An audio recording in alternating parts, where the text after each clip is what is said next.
ओम शांति। 23 नवंबर 2025। अव्यक्त वाणी। Revise date 31/12/2007। नए वर्ष में अखंड महादानी, अखंड निर्विघ्न, अखंड योगी और सदा सफलता मूर्त बनना। आज बाप दादा अपने सामने डबल सभा को देख रहे हैं। एक तो साकार में सम्मुख बैठे हैं और दूसरे दूर बैठे हुए दिल के समीप दिखाई दे रहे हैं। दोनों सभाओं की श्रेष्ठ आत्माओं के मस्तक में आत्मदीप चमक रहा है। कितना सुंदर चमकता हुआ नज़ारा है। इतने सब एक संकल्प, एक रस स्थिति में स्थित परमात्मा प्यार में लवलीन एकाग्र बुद्धि से स्नेह में समाये हुए कितने प्यारे लग रहे हैं। आप सभी भी आज विशेष नया वर्ष मनाने के लिए पहुंच गए हो। बाप दादा भी सभी बच्चों का उमंग उत्साह देख, चमकते हुए आत्मदीप को देख हर्षित हो रहे हैं। आज का दिन संगम का दिन है। एक वर्ष की पुराने की विदाई है और नए वर्ष की बधाई होने वाली है। नया वर्ष अर्थात नया उमंग और उत्साह, स्व परिवर्तन का उमंग है। सर्व प्राप्तियों को स्वयं में प्राप्त देख दिल में उत्साह है। दुनिया वाले भी यह उत्सव मनाते हैं। उन्हों के लिए एक दिन का उत्सव है और आप लकी लवली बच्चों के लिए संगम युग का हर दिन उत्सव है, क्योंकि खुशी का उत्साह है। दुनिया वाले तो बुझे हुए दीपक को जला के वर्ष मनाते हैं और बाप दादा आप इतने सारे चारों ओर के जगे हुए दीपों के साथ नया वर्ष का उत्सव मनाने आए हैं। यह तो रीति रस्म मनाने के लिए निमित्त मात्र करते हो, जगह आप सभी जगे हुए दीपक हो। अपना चमकता हुआ दीप दिखाई देता है ना, जो अविनाशी दीप है। तो नए वर्ष में हर एक ने दिल में स्व प्रति, विश्व की आत्माओं प्रति कोई नया प्लान बनाया है। 12 बजे के बाद नया वर्ष शुरू हो जाएगा। तो इस वर्ष को विशेष किस रूप में मनाएंगे? जैसे पुराना वर्ष विदाई लेगा, तो आप सबने भी पुराने संकल्प, पुराने संस्कार, उन्हों को विदाई देने का संकल्प किया। वर्ष के साथ साथ आप भी पुरानी को विदाई दे नए उमंग उत्साह के संकल्पों को प्रैक्टिकल में लाएंगे ना। तो सोचो अपने में क्या नवीनता लाएंगे, कौन से नए उमंग उत्साह की लहर फैलाएंगे, कौन से विशेष संकल्प का वाइब्रेशन फैलाएंगे, सोचा है? क्योंकि आप सभी ब्राह्मण सारे विश्व की आत्माओं के लिए परिवर्तन निमित्त आत्माएं हो, विश्व के फाउंडेशन हो और पूर्वज हो, पूज्य हो। तो इस वर्ष अपनी श्रेष्ठ वृत्ति द्वारा क्या वाइब्रेशन फैलाएंगे? जैसे प्रकृति चारों ओर कभी गर्मी का, कभी सर्दी का, कभी बाहर का वाइब्रेशन फैलाती है, तो आप प्रकृति के मालिक प्रकृति जीत कौन सा वाइब्रेशन फैलाएंगे, जिससे आत्माओं को थोड़े समय के लिए भी सुख चैन का अनुभव हो। इसके लिए बाप दादा यही इशारा दे रहे हैं कि जो भी खजाने प्राप्त हुए हैं, उन खजानों को सफल करो और सफलता स्वरूप बनो। विशेष समय का खजाना कभी भी व्यर्थ न जाए। एक सेकंड भी व्यर्थ को कार्य में लगाओ। समय को सफल करो, हर श्वास को सफल करो, हर संकल्प को सफल करो, हर शक्ति को सफल करो, हर गुण को सफल करो। सफलता मूर्त बनने का यह विशेष वर्ष मनाओ, क्योंकि सफलता आपका जन्मसिद्ध अधिकार है। उस अधिकार को अपने कार्य में लगाए, सफलता मूर्त बनो, क्योंकि अब की सफलता आपके अनेक जन्म साथ रहने वाली है। आपके समय के सफलता का प्रारब्ध पूरा आधा कल्प सफलता का फल प्राप्त होगा। अब के समय की सफलता का प्रारब्ध पूरा समय ही प्राप्त होगा। श्वास को सफल करने से भविष्य में भी देखो आपके श्वास की सफलता का परिणाम। भविष्य में सभी आत्माएं पूरा समय स्वस्थ रहती हैं, बीमारी का नाम नहीं। डॉक्टर्स की डिपार्टमेंट ही नहीं, क्योंकि डॉक्टर्स क्या बन जाएंगे, राजा बन जाएंगे ना, विश्व के मालिक बन जाएंगे। लेकिन इस समय आप श्वास सफल करते हो और सर्व आत्माओं को स्वस्थ रहने का प्रारब्ध प्राप्त होता है। ऐसे ही ज्ञान का खजाना, उसके फल स्वरूप स्वर्ग में आपके अपने राज्य में इतने समझदार शक्तिवान बन जाते हो जो वहाँ कोई वजीर से राय लेने की तो आवश्यकता नहीं, स्वयं ही समझदार शक्तिवान होते हैं। शक्तियों को सफल करते हो, उसकी प्रारब्ध वहाँ सब शक्तियाँ विशेष धर्म सत्ता राज्य सत्ता दोनों ही विशेष शक्तियाँ सत्ताएं वहाँ प्राप्त होंगी। गुणों का खजाना सफल करते हो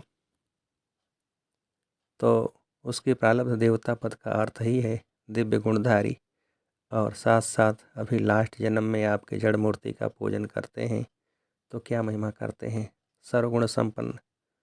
तो इस समय की सफलता के प्रारब्ध स्वतः ही प्राप्त हो जाती। इसलिए चेक करो, खजाने मिले, खजानों से संपन्न हुए हैं, लेकिन स्व प्रति व विश्व प्रति कितना सफल किया है। पुराने वर्ष को विदाई देंगे तो पुराने वर्ष में क्या जमा किया हुआ खजाना सफल किया, कितना किया, यह चेक करना और आने वाले वर्ष में भी इन खजानों को व्यर्थ के बजाय सफल करना ही है। एक सेकंड भी और कोई खजाना भी व्यर्थ न जाए। पहले बताया है कि संगम समय का सेकंड सेकंड नहीं है, वर्ष के बराबर है। ऐसे नहीं समझना एक सेकंड एक मिनट ही तो गया, व्यर्थ जाना इसको ही अलवेलापन कहा जाता है। आप सबका लक्ष्य है कि ब्रह्मा बाप समान संपन्न और संपूर्ण बनना है। तो ब्रह्मा बाप ने सर्व खजाने आज से अंतिम दिन तक सफल किया, इसका प्रत्यक्ष प्रमाण देखा। संपूर्ण फरिश्ता बन गया, अपनी प्यारी दादी को भी देखा, सफल किया और औरों को भी सफल करने का सदा उमंग उत्साह बढ़ाया। तो ड्रामा अनुसार विशेष विश्व सेवा के अलौकिक पाठ के निमित्त बनी। तो इस वर्ष कल से हर दिन अपना चार्ट रखना, सफल और व्यर्थ क्या हुआ, कितना हुआ। अमृत बेले ही दृढ़ संकल्प करना, स्मृति स्वरूप बनना कि सफलता मेरा जन्मसिद्ध अधिकार है, सफलता मेरे गले का हार है, सफलता स्वरूप ही समान बनना है। ब्रह्मा बाप से प्यार है ना, तो ब्रह्मा बाप का सबसे ज़्यादा प्यार किससे था, जानते हो किससे प्यार था? मुरली से। लास्ट दिन भी मुरली का पाठ मिस नहीं किया। समान बनने में यह चेक करना, ब्रह्मा बाप का जिससे प्यार रहा, ब्रह्मा बाप के प्यार का सबूत है जिससे बाप का प्यार था, उससे मेरा प्यार स्वतः ही सहज होना चाहिए। ब्रह्मा बाप की और विशेषता क्या रही, सदा अलर्ट, अलबेलापन नहीं। लास्ट दिन भी कितना अलर्ट रूप में अपने सेवा का पाठ बजाया।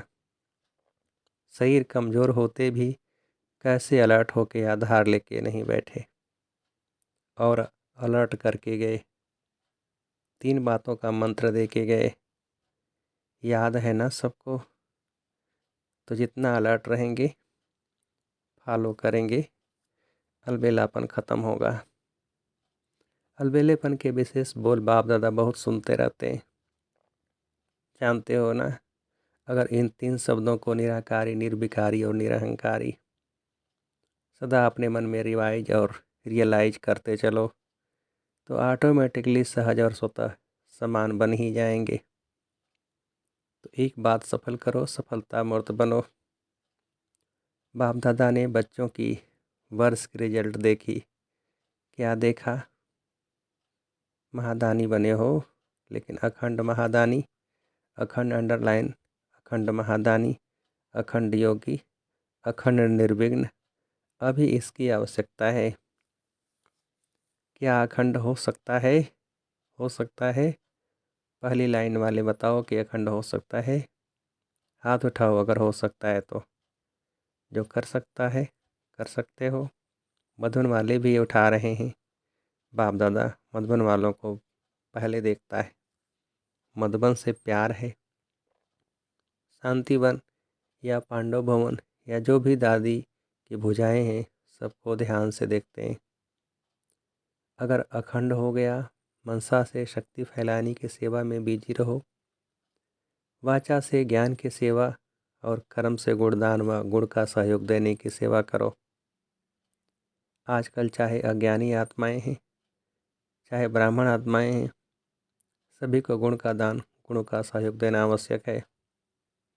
अगर स्वयं सहज सिंपल स्वरूप में सैंपल बन के रहे हो तो ऑटोमेटिकली दूसरे को आपके गुणमूर्त का सहयोग स्वतः ही मिलेगा।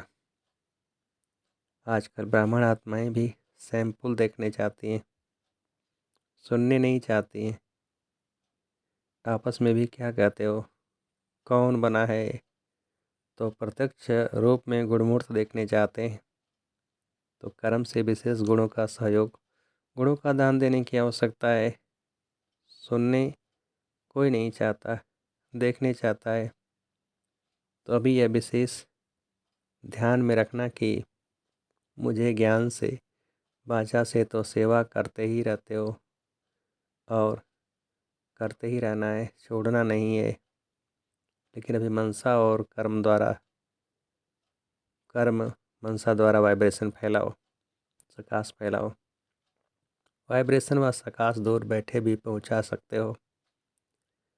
शुभ भावना शुभ कामना द्वारा किसी भी आत्मा को मनसा सेवा द्वारा वाइब्रेशन व प्रकाश दे सकते हो। तो अभी इस वर्ष एक मनसा शक्तियों का वाइब्रेशन, शक्तियों द्वारा प्रकाश और कर्म द्वारा गुण का सहयोग व ज्ञानी आत्माओं को गुणदान दो। नए वर्ष में गिफ्ट भी देते हो ना, तो इस वर्ष स्वयं गुणमूर्त बन गुणों की गिफ्ट देना। गुणों की टोली खिलाते हो ना, मिलते हो तो टोली खिलाते हो ना, टोली खिलाने में खुश हो जाते हैं ना।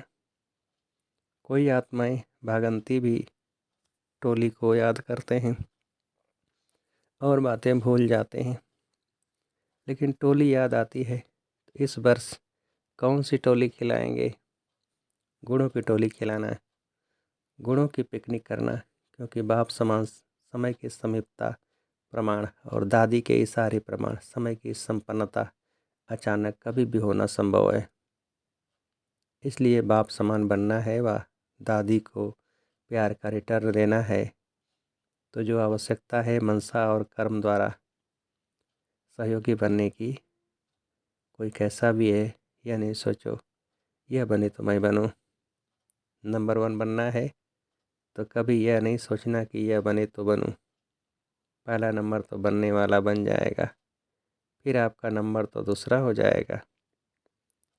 क्या आप दूसरा नंबर बनने चाहते हैं कि पहला नंबर बनने चाहते हैं? वैसे अगर किसको कहो आप दूसरा नंबर ले लो तो लेंगे, सभी यही कहेंगे पहला नंबर लेना है। तो पहला निमित्त बनना है। दूसरे को निमित्त क्यों बनाते हो? अपने को निमित्त बनाओ ना। ब्रह्मा बाप ने क्या कहा? हर बात में खुद निमित्त बन के निमित्त बनाया। हे अर्जुन बन पार्ट बजाया। मुझे निमित्त बनना है, मुझे करना है। दूसरा करेगा मुझे देख के और करेंगे, और को देख मैं करूँगा नहीं, मुझे देख और करेंगे। ये ब्रह्मा बाप का पहला पाठ है। तो सुना क्या करना है? सफलता मूर्त, सफलता मूर्त, अखंड दानी। माया को आने की हिम्मत ही नहीं होगी। जब अखंड महादानी बन जाएंगे, निरंतर सेवाधारी रहेंगे, बिजी रहेंगे, मन बुद्धि सेवाधारी रहेगा तो माया कहाँ आएगी। तो अभी इस वर्ष क्या बनना है? सबका एक आवाज़ दिल से निकले, यह बाप दादा चाहता है वह क्या? No problem complete. प्रारब्ध नहीं लेकिन कंप्लीट बनना ही है। दृढ़ निश्चय बुद्धि विजय माला के नैतिक मण का बनना ही है। ठीक है ना? बनना है ना? मधुबन वाले बनना है। No complain, no complain. हिम्मत रखने वाले हाथ उठाओ। No problem. वाह, मुबारक हो, मुबारक हो, मुबारक हो। देखो, निश्चय का प्रत्यक्ष प्रमाण है रूहानी नशा। अगर रूहानी नशा नहीं तो निश्चय भी नहीं है। फुल निश्चय नहीं है, थोड़ा बहुत है। तो नशा रखो, क्या बड़ी बात है। कितने कल्प आप ही बाप समान बने हैं, याद है? अनगिनत बार बने हो। तो यह नशा रखो, हम ही बने हैं, हम ही हैं और हम ही बार बार बनते रहेंगे। यह नशा सदा ही कर्म में दिखाई दे, संकल्प में नहीं, बोल में नहीं, लेकिन कर्म में। कर्म का अर्थ है चलन में, चेहरे में दिखाई दे। तो होमवर्क मिल गया ना। अब देखेंगे नंबर वार में तो आते हो या नंबर 1 में आते हो। अच्छा, बाप दादा के पास कार्ड, पत्र, ईमेल, याद, प्यार, कंप्यूटर द्वारा भी बहुत आए हैं। और बाप दादा दूर बैठे दिल तक नसीन बच्चों को हर एक को नाम सहित, विशेषता सहित याद, प्यार और दिल की दुआएं सम्मुख मर्ज कर दे रहे हैं। बाप दादा जानते हैं प्यार तो सबको रहता ही है, और बाप दादा सदा अमृत बेले विशेष ब्राह्मण आत्माओं को याद प्यार का रिस्पांड विशेष रहता है, करता है। इसलिए कार्ड भी अच्छे अच्छे बनाए हैं, वह यहाँ स्टेज पर रखते हैं। लेकिन बाप दादा के पास तो वतन में पहले पहुँचते हैं। अच्छा, चारों ओर के चमकते हुए आत्मदीप बच्चों को सदा सफल करने वाले सफलता स्वरूप बच्चों को सदा अखंड महादानी, अखंड निर्विघ्न, अखंड ज्ञान और योग युक्त सदा एक ही समय में 3 सेवा करने वाले मनसा वाइब्रेशन द्वारा, वायुमंडल द्वारा, वाचा वाणी द्वारा, चलन और चेहरे व कर्म द्वारा तीनों सेवा एक ही समय इकट्ठा हो, तब आपका प्रभाव अच्छा कहने वाले नहीं लेकिन अच्छा बनने वालों के ऊपर पड़ेगा। तो ऐसे अनुभवी मूर्त द्वारा अनुभव कराने वाले बच्चों को बाप दादा का नए वर्ष के लिए पदम पदम गुना याद प्यार दुआएं और दिल का तख्त सदा तख्त नशीन बनाने वाला है। इसलिए चारों ओर के बच्चों को जो सम्मुख हैं वह दूर बैठे दिल तख्त पर हैं, सभी को नाम और विशेषता सहित याद प्यार और नमस्ते। अच्छा, जो पहली बार आए हैं वह उठकर खड़े हो जाओ, हाथ हिलाओ। देखो, आधा क्लास पहले बारी का आया है। पीछे वाले हाथ उठा हिलाओ, दिखाई दे रहा है, टीवी में बहुत है। अच्छा, पहले बारी आने वालों को बाप दादा की बहुत बहुत दिल से मुबारक भी है और दिल का याद प्यार भी है। जैसे अभी आए हो तो अभी के आने वालों को बाप दादा का वरदान है, अमर भव। वरदान, ग्लानि करने वालों को भी गुणमाला पहनाने वाले इष्ट देव, महान आत्मा भव। विस्तार, जैसे आजकल आप विशेष आत्माओं का स्वागत करते समय कोई गले में स्थूल माला डालते हैं तो आप डालने वाले के गले में रिटर्न कर देते हो। ऐसे ग्लानि करने वाले को भी आप गुणमाला पहनाओ तो वह स्वतः ही आपको गुणमाला रिटर्न करेंगे, क्योंकि ग्लानि करने वाले को गुणमाला पहनाना अर्थात जन्म जन्म के लिए भक्त निश्चित कर देना है। यह देना ही अनेक बार का लेना हो जाता है। यही विशेषता इष्ट देव महान आत्मा बना देती है। स्लोगन, अपनी मनसा वृत्ति सदा अच्छी पावरफुल बनाओ तो खराब भी अच्छा हो जाएगा। अव्यक्त सारे, अशरीरी व विदेही स्थिति का अभ्यास बढ़ाओ। कितना भी कार्य की चारों ओर की खींचतान हो, बुद्धि सेवा के कार्य में अति बिजी हो, ऐसे टाइम पर अशरीरी बनने का अभ्यास करके देखो। यथार्थ सेवा का कभी बंधन नहीं होता है, क्योंकि योग युक्त युक्त युक्त सेवाधारी सदा सेवा करते भी उपराम रहते हैं। ऐसे नहीं कि सेवा ज़्यादा है इसलिए अशरीरी नहीं बन सकते। याद रखो, मेरी सेवा नहीं, बाप ने दी है तो निर्बंधन रहेंगे। अच्छा, ओम शांति।